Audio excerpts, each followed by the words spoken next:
जय हिंद दोस्तों आज हम अपनी ब्लड की थर्ड वीडियो बनाने वाले हैं और मुझे उम्मीद है आपने पहले की 2 वीडियो भी देख ली होगी। आइए दोस्तों स्टार्ट करते हैं अपनी वीडियो, अपना एक टॉपिक। ठीक है, आरबीसी। दोस्तों आरबीसी के बारे में दोस्तों हमने पहले भी पढ़ चुके हैं, ठीक है, पहले 2 पार्ट में, और हमने देखा कि आरबीसी क्या है। आरबीसी के बारे में थोड़ा हमें जानकारी प्राप्त आपको हमने जानकारी प्राप्त कराई, और अब हम देखने वाले हैं कि इन तीनों में क्या डिफरेंस है दोस्तों, है ना। मैं तीनों में डिफरेंस लेके आया हूँ बिकॉज कभी भी यहाँ पर एग्ज़ाम में आ सकते हैं। इन तीनों में से क्वेश्चन कई बार आए भी है और आगे आएंगे भी फ्यूचर में, तो मेरे को लगता है कि आपको ये तीनों जो डिफरेंस है इनके बीच, ये आपको पता होने चाहिए। क्लियर दोस्तों। आइए दोस्तों आगे बढ़ते हैं। आरबीसी। दोस्तों आरबीसी का जो आकार होता है ना, आकार कैसा होता है? आरबीसी का जो आकार होता है दोस्तों, आकार कैसा होता है? आकार होता है दोस्तों गोल और बीच में थोड़ा सा धसा हुआ, बीच में हल्का सा धसा हुआ, हल्का सा। वैसे आपको एक डिस्प्ले पे इमेज दिख रही होगी दोस्तों, ऐसी सेम टू सेम आरबीसी दिखता है। ठीक है, तो इसका आकार कैसा दोस्तों? गोल होता है और बीच में धसा हुआ होता है। ऊंचाई पर जाने से दोस्तों आरबीसी का जो आकार है दोस्तों, वो धीरे धीरे बढ़ता जाता है। जैसे जैसे ऊंचाई पर जाएगा आरबीसी, वैसे वैसी आरबीसी का जो आकार है दोस्तों, वो भी बढ़ता जाता है। क्लियर दोस्तों। आगे क्या है दोस्तों, जो लाइसोसोम होता है ना दोस्तों, लाइसोसोम क्या होता है दोस्तों? इसके अंदर मतलब आरबीसी में नहीं पाया जाता है दोस्तों लाइसोसोम। क्लियर दोस्तों। आरबीसी में केंद्रक भी नहीं पाया जाता है, और केंद्रक के अंदर आरएनए और डीएनए होता है। डीऑक्सी राइबो न्यूक्लिक अम्ल और राइबो न्यूक्लिक अम्ल, ये दोनों होते हैं दोस्तों। ठीक है ना, डीएनए और आरएनए ये दोनों होते हैं किसमें? केंद्रक में होते हैं। बट आरबीसी में केंद्रक नहीं है, तो इसीलिए आरबीसी के द्वारा हम डीएनए और आरएनए की जांच नहीं कर सकते हैं। क्लियर दोस्तों। नेक्स्ट ये है दोस्तों, जब आरबीसी मर जाता है या फिर ख़त्म हो जाता है तो वो कहाँ जाता है दोस्तों? तो वो जाता है स्प्लीन। ठीक है, स्प्लीन जाता है, स्प्लीन में जाता है, और स्प्लीन को ही आरबीसी की कबर कह सकते हो कि आरबीसी की कबर कौन सी है? स्प्लीन है। और सारा मरा हुआ जो आरबीसी है दोस्तों, वो कहाँ पर दोस्तों? स्प्लीन में जाकर इकट्ठा हो जाता है दोस्तों। क्लियर। उसके बाद जो रुधिराणु होता है ना दोस्तों, आपको पता है दोस्तों रुधिराणु में 3 चीज़ पाई जाती है। मैंने आपको जो हमारी लास्ट वाली वीडियो है, हमारी पार्ट 2 वाली वीडियो, उसके अंदर मैंने आपको बताया था रुधिराणु में, जिसको इंग्लिश में कार्पल्स बोलते हैं, उसके अंदर 3 चीज़ें पाई जाती है। सबसे पहला आरबीसी, डब्ल्यूबीसी और प्लेटलेट्स। ठीक है दोस्तों, ये हमने बताया था आपको। और रुधिराणु में ना दोस्तों, रुधिराणु में 50 लाख तो थी आरबीसी, 10,000 थी डब्ल्यूबीसी, और 2 लाख थी, क्या नाम है इसका, प्लेटलेट्स। ठीक है दोस्तों, 2 लाख थी प्लेटलेट्स। तो इसीलिए दोस्तों रुधिराणु में अब 50 लाख है आरबीसी, तो इसीलिए आप कह सकते हो कि 95% जो कवर कर जाता है ना रुधिराणु में, वो आरबीसी ही कर लेता है। ठीक है, 95% अधिकार रुधिराणु में किसका है? किसका वर्चस्व है रुधिराणु में? तो आरबीसी का वर्चस्व है। ठीक है, दबदबा सा एक तरह से लगा सो आप। ठीक है, अगर आरबीसी की अगर हमारे शरीर में कमी हो जाती है दोस्तों, आरबीसी हमारे शरीर में ज़्यादा नहीं पाया जाता है, ठीक है, 5 लाख से कम पाया जाता है, 50 लाख से, ठीक है, 50 लाख से अगर कम पाया जाता है, 50 लाख है आरबीसी हमारे बॉडी के अंदर, अगर इससे कम पाया जाता ना दोस्तों, तो हमें सुस्ती बहुत होती है दोस्तों। हम सारा दिन कोई काम नहीं कर पाएंगे, इधर उधर बैठे रहेंगे, कभी इसके पास बैठ जाएंगे, कभी इसके पास, काम करने का मन ही नहीं करेगा दोस्तों, है ना। तो किसके कारण? क्योंकि हमारे शरीर में सुस्ती है। और सुस्ती क्यों है दोस्तों? सुस्ती इसलिए है क्योंकि हमारे जो ब्लड है, ब्लड में क्या है? आरबीसी की क्या है दोस्तों? कमी है दोस्तों। क्लियर। नेक्स्ट इसके अंदर ये है दोस्तों कि भाई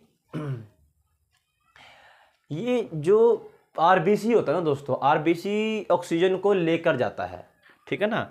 जो रेड ब्लड सेल्स होते हैं वो क्या करते हैं, ऑक्सीजन को लेके जाते हैं और कार्बन डाइऑक्साइड जो गैस होती है उसको खत्म कर देता है आरबीसी। क्लियर दोस्तों। और आरबीसी जो है ना दोस्तों वो बोन मैरो भी बनाती है, और वो 120 दिन के लिए खून में तैरती या फिर क्या घूमती रहती है, और 120 दिन के बाद ऑटोमेटिक खत्म हो जाती है बोन मैरो। क्लियर, ठीक है ना। तो बोन मैरो 120 दिन के बाद क्या होती है दोस्तों, फिनिश हो जाती है। और यहाँ पर यह भी कहा रखा है कि एक एनीमिया नाम की बीमारी होती है दोस्तों। एनीमिया नाम की बीमारी कैसे होती है, जो ब्लड में हमारे आरबीसी होता है, आरबीसी की कमी के कारण। और आरबीसी में क्या होता है दोस्तों, हीमोग्लोबिन होता है, हीमोग्लोबिन की कमी के कारण। हीमोग्लोबिन में दोस्तों आयरन होता है, आयरन की कमी के कारण। इन तीनों में से किसी एक, मतलब तीनों एक दूसरे के अंदर है दोस्तों। मतलब ब्लड के अंदर क्या, आरबीसी, आरबीसी में हीमोग्लोबिन, हीमोग्लोबिन में आयरन। तो इन सब की कमी होने के कारण क्या होता है दोस्तों, हमें एक बीमारी होती है जिसका नाम है एनीमिया। अगर पूछ सकता है एनीमिया बीमारी किसकी कमी से होती है, इन तीनों में से कुछ भी ऑप्शन में आ सकता है दोस्तों, इसलिए आप ध्यान रखिएगा, ठीक है। इसलिए क्या करना, आप ध्यान रखिएगा। और नेक्स्ट है दोस्तों WBC, वाइट ब्लड सेल्स या वाइट ब्लड कार्पल्स भी आप कह सकते हैं इसको। इसका आकार दोस्तों निश्चित नहीं होता है। WBC का जो आकार होता है ना दोस्तों, निश्चित नहीं होता है कि भाई किस आकार का है। जैसे आरबीसी गोल था, ऐसी इसका आकार निश्चित नहीं है, टेढ़े मेढ़े थोड़ा सा होता है। किसी का आकार भिचका हुआ, किसी का उभरा हुआ, तो ऐसा इसके अंदर आकार होता है WBC का, ठीक है ना। इसलिए आकार इसका निश्चित नहीं होता, फिक्स नहीं होता है। आरबीसी का फिक्स था कि गोली है, बट इसका फिक्स नहीं है दोस्तों। इसके अंदर केंद्रक होता है दोस्तों। WBC के थ्रू हम RNA के, DNA की जांच हम कर सकते हैं दोस्तों। क्लियर। नेक्स्ट इसमें ये है जो WBC है दोस्तों, WBC हमारी इम्यूनिटी को स्ट्रॉन्ग करता है दोस्तों, हमें हमारी रक्षा करता है।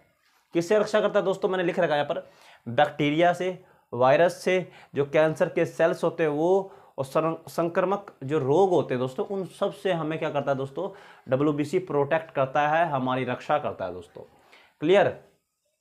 एक हमारे जो बूंद होती है ना, खून की एक बूंद, खून की एक बूंद में भी दोस्तों, खून की एक बूंद में 50 लाख तो आरबीसी होते हैं, और 10,000 क्या होते हैं दोस्तों, 10,000 होते हैं WBC, ठीक है। 10,000 WBC होते हैं खून की एक बूंद में, ठीक है ना।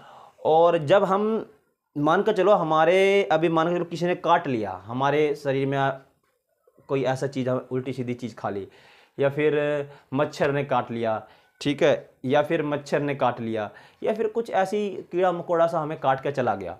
अब वो काट के चला तो गया, मान के ततैया वतैया सब काट लिया सब है, और काट के वो चला तो गया, उसका असर तो, उसका जो काटा हुआ डंक था, वो डंक का जो असर था वो तो हमारे बॉडी के अंदर छोड़ गया ना। अब उससे लड़ने के लिए हमारा वाइट ब्लड सेल WBC होता है, और WBC के अंदर भी मेनली 3 तरह की, एक तरह के स्ट्रॉन्ग कहे तो 3 तरह के ऐसे अंदर जो कोशिका में उपलब्ध होते हैं, क्योंकि इसके अंदर कोशिका है, केंद्र के अंदर ही, केंद्र क्या है दोस्तों, कोशिका का केंद्र होता है, मतलब कोशिका ये भी, ठीक है। अब कोशिका केंद्रक है तो इसके अंदर क्या है दोस्तों, एंटीबॉडी पाया जाता है। एंटीबॉडी का काम ये होता है दोस्तों कि भाई कौन सी बीमारी उसके अंदर जा रही है, बॉडी के अंदर, ये एंटीबॉडी के काम में कौन सी बीमारी हमारी बॉडी के अंदर जा रही है, उसको लिम्फोसाइट को इन्फॉर्म करना है, उसको सूचना देना है। एंटीबॉडी जाके लिम्फोसाइट को बताता है कि भाई ये बीमारी हमारी बॉडी के अंदर एंटर हो चुकी है, ये ऐसा सेल्स, ऐसा संक्रामक रोग हमारी बॉडी के अंदर आ रहा है। तो फिर लिम्फोसाइट क्या करता है, उसको विनाश करता है, उसको डिस्ट्रॉय करने की कोशिश करता है दोस्तों ना, उसको तोड़ने की, उसको मारने की कोशिश करता है। उसके बाद होता है मोनोसाइटो। मोनोसाइटो क्या करता है दोस्तों, फिर उस बीमारी को ख़त्म करने की कोशिश करता है, ये मारता है। एंटीबॉडी बताता है, लिम्फोसाइट मार देता है, और मोनोसाइटो उसको ख़त्म कर देता है, बिल्कुल खा जाता है उसको। क्लियर। ये था WBC के अंदर। ऐसी दोस्तों प्लेटलेट्स होती है, प्लेटलेट्स होती हैं दोस्तों, प्लेटलेट्स को हिंदी में क्या बोलते हैं दोस्तों, बिंबाणु बोलते हैं, बिंबाणु, ठीक है। और एक बूंद में लगभग आप लगा सकते हो 2 लाख से 2.5 लाख के आसपास आपको प्लेटलेट्स मिल जाएगी। प्लेटलेट्स की कमी होने से ना दोस्तों, प्लेटलेट्स की कमी होने से हमारे में कमज़ोरी आ जाएगी। को कमज़ोरी ना आए तो इसीलिए हमें फल फ्रूट, कीवी, बकरी का दूध, एलोवेरा जूस, ये सब पीते रहना चाहिए। क्योंकि अगर ये चीज़ पीते रहेंगे तो हमारे शरीर के अंदर क्या दोस्तों, एक तंदुरुस्ती, एक ना हमारी इम्यूनिटी स्ट्रोंग होगी दोस्तों, है ना। तो इन चीज़ों को हमें खाते पीते रहना चाहिए। ठीक है। और इसका आकार कैसा दोस्तों, इसका आकार होता है उत्तल। उत्तल कैसा होता है दोस्तों, उत्तल मतलब उभरा हुआ। ठीक है। एक होता है अवतल, ये आपने लेंस में पढ़ा होगा, लेंस का जो चैप्टर होता है, क्या नाम है, 7वीं क्लास में ही पढ़ लिया होगा आपने, 6ठी 7वीं में ही। उत्तल अवतल 2 तरह के लेंस होते हैं। और जो उत्तल लेंस, अवतल होता है दोस्तों ऐसे धंसा हुआ, और उत्तल होता है ऐसे ऊपर से उभरा हुआ। तो उभरा हुआ ऐसे उस टाइप का होता है ये उभरा हुआ लेंस। तो उभरा हुआ लेंस जैसा ये दिखता है प्लेटलेट्स। ठीक है। और इसके अंदर केंद्रक नहीं होता है, केंद्रक नहीं है दोस्तों। आप जानते हो डीएनए आरएनए की जांच हम इसके थ्रू नहीं कर सकते हैं। क्लियर ना। और ये क्या करता है दोस्तों, ये हमें शक्ति प्रदान करता है। ये आपको मैंने पहले क्लियर कर चुका हूँ कि ये हमें शक्ति प्रदान करता है। और उसी, अगर हमारे शक्ति प्रदान करेगा तभी तो हम एक्टिव रहेंगे। अगर ये शक्ति प्रदान नहीं करेगा, इसकी कमी हो जाएगी हमारे शरीर के अंदर। जैसे डेंगू बुखार होता है तो कितने लोगों की प्लेटलेट्स गिर जाती है, 40,000, 30,000, है ना, 50,000, ऐसे ऐसे चली जाती है प्लेटलेट्स। और कहाँ लाख में है, लाख 2 लाख। तो ऐसे जाने से ना इतनी कमजोरी आ सकती है कि इंसान मतलब चलने की हालत में भी नहीं रहता है, बिल्कुल पड़ा रहता है बेड पे, चारपाई पे, खाट पे। ठीक है ना। तो ये प्लेटलेट्स क्या करती है, हमको शक्ति देती है, हमें पावर देती है, हमको बिल्कुल एकदम धाकड़ शक्ति देती है। ठीक है ना। आगे क्या है, अब जो प्लेटलेट्स होती है ना दोस्तों, मान कर चलो मेरे को ना यहाँ से कट गया, यहाँ से कट गया, ब्लेड कुछ लग गया यहाँ पर। अब कुछ लग गया तो यहाँ से खून बहेगा। अब खून रोकने के लिए मैं क्या करूँगा, यहाँ पर ऊपर पट्टी लगा दूंगा, कुछ बांध दूंगा। थोड़ी देर के बाद मैं शाम को क्या कर दूंगा, मान के सुबह मेरे को चोट लगी और शाम को मैं पट्टी खोल दूंगा। पट्टी जब शाम को खोलूंगा तो खून नहीं आएगा। क्यों नहीं आएगा खून इसलिए नहीं आएगा क्योंकि जो प्लेटलेट्स थी ना दोस्तों, प्लेटलेट्स ने क्या कर दिया, उस चोट वाली जगह पर ना खून का थक्का जमा दिया। खून का थक्का जिसे ब्लड क्लोटिंग भी बोलते हैं। ठीक है। ब्लड क्लोटिंग वहाँ जमा दी, और ब्लड क्लोटिंग होने से खून क्या हो गया दोस्तों, ऑटोमेटिक क्या हो गया दोस्तों, रुक गया। खून क्या हो गया दोस्तों, रुक गया। ऐसे ही जो खून का ये थक्का होता है ना, अगर हमारी जो रक्त धमनियाँ होती है, हमारे दिमाग की, हमारे हृदय की, हमारे दिल की जो रक्त धमनियाँ होता है, अगर ये थक्का जाके उसके अंदर जम जाता है ना दोस्तों, उन रक्त धमनियों में, रक्त की जो नसें होती छोटी छोटी, उनमें अगर जम जाता है ना दोस्तों, तो हमें एक या स्ट्रोक हो सकता है, हमें स्ट्रोक हो सकता है दोस्तों। हमें दिल का दौरा भी पड़ सकता है दोस्तों। ठीक है ना। हमें दिल का दौरा भी पड़ सकता है, ध्यान रखिएगा इस बात का। हमें दिल का दौरा भी पड़ सकता है अगर वो खून का थक्का हमारे दिल की जो रक्त धमनियां हैं, अगर उसके अंदर उन धमनियों में जाकर उस धमनी को बंद कर देता है। ठीक है। जम के बिल्कुल उस धमनी को आर पार ब्लड जाने की रास्ता नहीं रहता उसके अंदर, तो हमें हार्ट अटैक या फिर दिल का दौरा आ सकता है दोस्तों। क्लियर ना। तो इस बात को आप ध्यान रखिएगा कि हार्ट अटैक क्यों आते हैं दोस्तों। और ऐसा ये सब होता है कैस्ट्रोल की जो होता है ना, कैस्ट्रोल हम खाते हैं। कैस्ट्रोल हम खाते हैं कैसे हैं, छोले भटूरे, जितनी तेल वाली चीज़ें होती हैं ना, उसके अंदर कैस्ट्रोल होता है। सीधी सीधी बात है। अब सब्जी में अगर आप ज़्यादा तेल डालते हो तो सब्जी, घर की सब्जी में भी कैस्ट्रोल होगा। अगर तेल कम डालते हो तो कैस्ट्रोल होगा, बट कम होगा। ठीक है। कैस्ट्रोल कम खाओ। कैस्ट्रोल कम खाने से क्या होगा, जो नशे होती है और नशे की जो अंदर से जो चर्बी टाइप की जो अंदर मोटापापन होता है वो कम होएगा तो जो ब्लड है बिल्कुल आराम से फ्लो करेगा। ठीक है। मैं आपको एक एग्जांपल देता हूँ दोस्तों। आप देखो जो जिम वाले बंदे होते हैं वो छोले भटूरे थोड़ी खाते हैं, छोले भटूरे खाकर थोड़ी बॉडी बनाते हैं। वो क्या खाते हैं, वो अच्छा फल फ्रूट खाते हैं, अच्छे चिकन खाते हैं, अंडे खाते हैं, मतलब अच्छी डाइट लेते हैं, बढ़िया बेस्ट डाइट लेते हैं। और उस बेस्ट डाइट के थ्रू ही क्या करते हैं दोस्तों, वो उनके अंदर क्या जो ब्लड सर्कुलेशन होता है बहुत बेस्ट होता है। ठीक है। ब्लड सर्कुलेशन क्या होता है दोस्तों, बहुत बेस्ट होता है। उस ब्लड सर्कुलेशन बेस्ट होने के कारण आपने कहीं कहीं जो जिम एथलीट वाले होते हैं उनकी नसें देख रहे होंगे, उनकी नसें फूली हुई रहती है। क्यों होती है, वो उनका जो ब्लड सर्कुलेशन है ना, उनको हार्ट अटैक आ नहीं सकता, पहली बात तो ये है। और जो उल्टी सीधी चीज़ें कर लेता है, मतलब कुछ फालतू की चीज़ें खा लेता है, छोले भटूरे खा लिए, सारा दिन मुंह चलाता रहेगा ना अपना, मतलब जो तली हुई चीज़ खा खा के, तो भाई देखो उसको तो फिर ये सब कैस्ट्रोल बढ़ेगा, कैस्ट्रोल बढ़ने से ब्लड क्लॉटिंग हो सकती है, ब्लड क्लॉटिंग हो सकता है, हार्ट अटैक भी हो सकता है दोस्तों। क्लियर, आगे बढ़ते हैं। आगे ये है दोस्तों, अब देखो डेंगू बुखार हमें हो जाता है, डेंगू बुखार होता है। डेंगू बुखार से बचने के लिए क्या होता है दोस्तों, हमारी प्लेटलेट्स कम हो जाती है जब डेंगू होता है, और उससे बचने के लिए क्या करें कि हमारे प्लेटलेट्स कम ना होए, हमें बकरी का दूध पिलाते हैं, एलोवेरा का जूस पिलाते हैं, ठीक है, और जो फल होता है खासकर कीवी, कीवी खिलाते हैं, ठीक है, और भी कुछ चीज़ें होती हैं जो खिलाने से प्लेटलेट्स बैलेंस में अपने आ जाती है, 2 लाख 2.5 लाख के आसपास आ जाती है, ठीक है ना। अब आपने सुना होगा ब्लड प्रेशर, देखिए कईयों का ना ब्लड प्रेशर बढ़ जाता है और दिमाग की नस फट जाती है। अब दिमाग की नस फट जाती है, ब्लड प्रेशर बढ़ जाता है, ऐसा इसलिए, देखिए ब्लड प्रेशर पहले होता क्या है, देखिए आप 120/80, 120/80, 120/80 mm/gm, ठीक है ना, mmHg, 120/80 mmHg, ये अगर ऑप्शन में आता क्वेश्चन के तो आप ध्यान रखिएगा, mmHg, ठीक। ये ब्लड प्रेशर होता है दोस्तों, ये नॉर्मल ब्लड प्रेशर होता है। अगर एक व्यक्ति का अगर नॉर्मल ब्लड प्रेशर जाने तो 120/80, 120/80 होता है, ठीक है ना, ये होता है।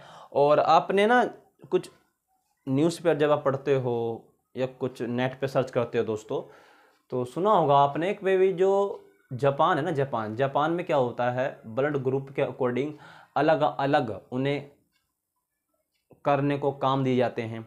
पढ़ने के लिए बच्चों को क्या नाम है, ब्लड ग्रुप के अकॉर्डिंग अलग अलग क्लास के जो सेक्शन होते हैं उनके अंदर बिठाया जाता है, ठीक है ना। तो ब्लड ग्रुप के अकॉर्डिंग ही जापान में ज़्यादातर देखोगे आप अलग अलग कार्य इनके दिए जाते हैं, ठीक है ना। तो ये कुछ एक्स्ट्रा पॉइंट थे 2, मैंने सोचा आपको बता दूं, ठीक है ना, जो आपके लिए भी बहुत फ़ायदेमंद होगी। तो दोस्तों ये थी हमारी 3rd क्लास दोस्तों, और इतनी जानकारी तो आपको मिल गई होगी कि अब आप ब्लड के बारे में किसी को नॉलेज दे सकते हो, किसी को बता सकते हो, है ना। आप अच्छे से एग्ज़ाम में लिख के आ सकते हो, आप एग्ज़ाम के अंदर इन चीज़ों को यूज़ कर सकते हो, ठीक है, लिखने में भी, किसी को समझाने में भी, और आप अपने एग्ज़ाम के लिए भी इनको प्रिपेयर कर सकते हो दोस्तों। क्लियर दोस्तों, क्या है जो हमारी अदर वीडियो है दोस्तों, ठीक है, जो हमारी जो अदर वीडियो है उन सभी वीडियो की जो लिंक है दोस्तों वो डिस्क्रिप्शन क्या होता है, नीचे ही आप देखोगे ना, नीचे ही एक ट्रायंगल टाइप का बटन होता है, बस उस पर क्लिक करो, डिस्क्रिप्शन वही होता है, ठीक है। उसी का क्लिक करोगे ना तो डिस्क्रिप्शन ओपन होगी, डिस्क्रिप्शन ओपन होगी तो उसके अंदर नीली नीली आपको दिखाई देगी लाइनें, वही हमारी जो लिंक होती है उसे लिंक कहते हैं। तो वो लिंक दिखाई देगी दोस्तों, आप उस लिंक पे क्लिक कर लिएगा, आपको सभी वीडियो मेरी वहाँ पर उपलब्ध मिलेगी, ठीक है। जय हिंद दोस्तों।